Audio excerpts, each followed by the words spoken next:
নিম্নচাপের প্রভাব কেটে যাওয়ায় বাংলাদেশের উপকূলীয় এলাকায় ঝড়ো হাওয়া বয়ে যাওয়ার সম্ভাবনা নেই। তাই দেশের সমুদ্র বন্দরগুলো থেকে সংকেত নামিয়ে ফেলতে বলেছে আবহাওয়া অধিদপ্তর।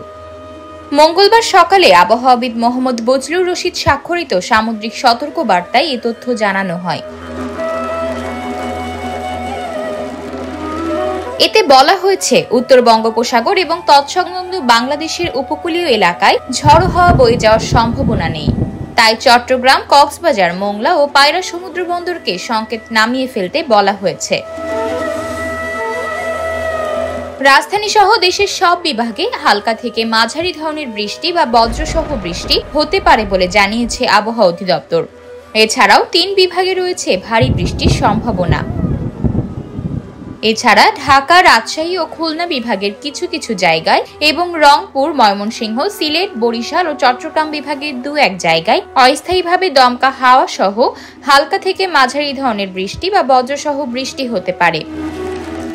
সেই সঙ্গে রাজশাহী, খুলনা ও চট্টগ্রাম বিভাগের কোথাও কোথাও মাঝারি ধরনের ভারী থেকে অতি ভারী বর্ষণ হতে পারে। সারা দেশে দিন ও রাতের তাপমাত্রা সামান্য বাড়তে পারে। আতকিয়া মাইমুনা, বার্তা 24।